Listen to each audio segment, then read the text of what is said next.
So this woman is a conspiracy theorist, and I don't know if she believes the earth is flat or whatever, but there's one conspiracy that's gonna get her sent to prison for a long time.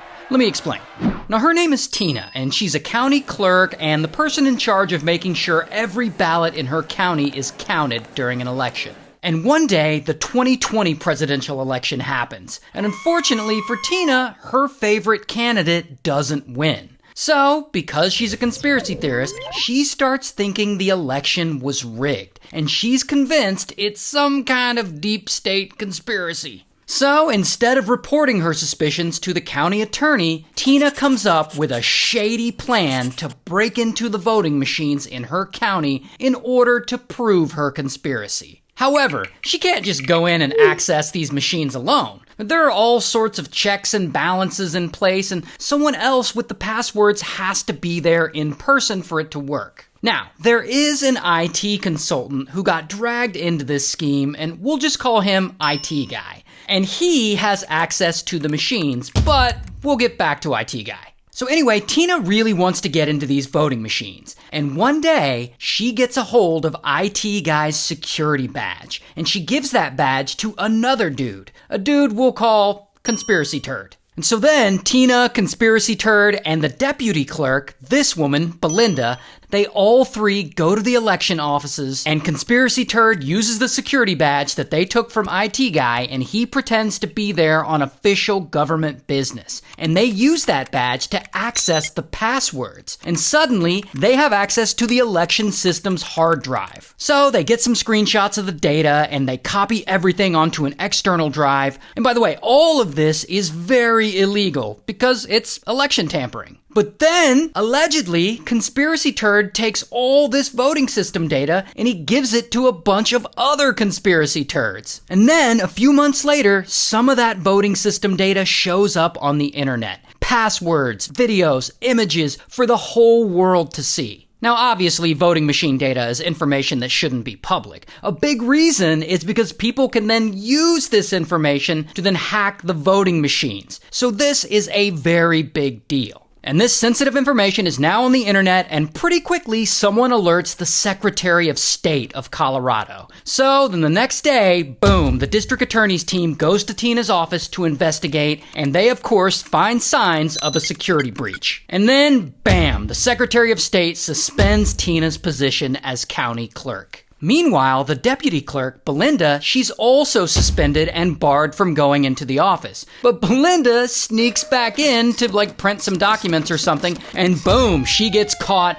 and arrested. Here's her mugshot. So now, Tina and Belinda are officially barred from supervising any elections because they knowingly took voting machine data and gave it to a bunch of conspiracy theorists. But here's where the story gets out of control. A few months later, Belinda goes to trial, and Tina shows up to support her. And while Tina's sitting in court, she pulls out her iPad, and she starts recording. And you can see her with the iPad here, there she is, and there's the iPad.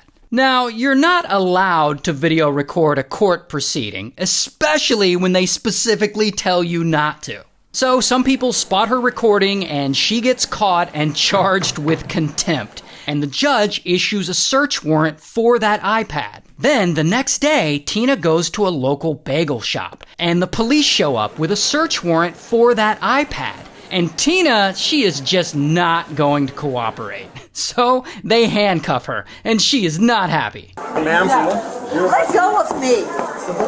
You let go of me. Let go of me. She even tries to kick the officers as they handcuff her. And let's see that again in slow motion. But ultimately, they do get the iPad from her, and they bring her outside, and she fights them the whole way. Let go of me. You're hurting me. And I'm going to show all the bruises that you put on me. If you're not going to cooperate, you'll be charged with obstructing. Let go of me. You understand that? You let go of me now. But Tina is still not going to cooperate. Let go of then me. Stand up like an adult. Shut up. What an thing to say to me. What an thing to say to me. Okay. You are under arrest. You are being searched. Hurting me. And anyway, she eventually does get arrested. Here's her mugshot. Now, after she's arrested and this video goes viral, other conspiracy theorists who also think the presidential election was stolen, they hear about this and they get so mad they call 911 in Tina's county to express their outrage. I want to talk to whoever the hell put those handcuffs on that nice woman. I saw it on the television. I can't believe it. I'm a Colorado resident and I'm furious. And it's not just one angry 911 call. It's so many calls that it jams the 911 lines. What they did to Tina Peters today was outrageous.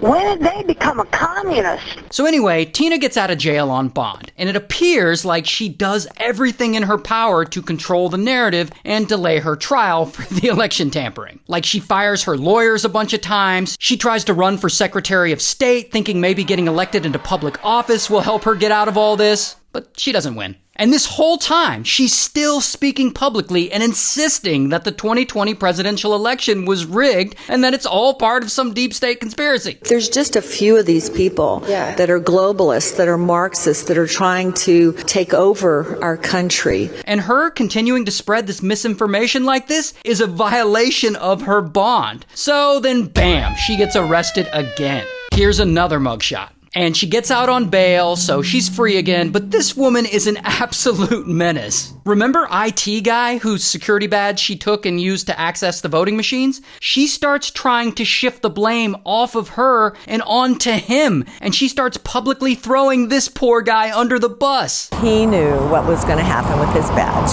Yes. So then police, they go and raid IT guy's family's house, and they confiscate all of his family's phones and a bunch of their electronics, and they end up getting a bunch of hate mail from random people, and then months later, the FBI raids his house a second time, and they take the rest of their electronics. Tina is just out of control for blaming that guy. Is anyone gonna stop her? Until... At some point during all this, Deputy Clerk Belinda, she gets smart, and she decides to take a plea deal in the election tampering case. And her deal involves agreeing to testify against Tina. But Tina, she's not worried about it at all. I mean, she's still out there talking trash, speaking publicly about the case. What do you think the chances are that you are in prison a year or two from now? Well, I'll tell you, if I thought I was going to prison, I would probably be on the beach somewhere. So then, after 3 years of court delays, the election tampering case finally goes to trial. And of course, Tina can't help herself. She's got to speak up in court. And she argues that she shouldn't be sent to prison for election tampering because one of the reasons she gives is that she thinks she shouldn't be sent to prison because the prison beds aren't up to her standard. I have health problems that would not be treatable in the Department of Corrections. First of all, I need a magnetic mattress. But the judge, he is just not having it. And he lets her know that she is full of shit.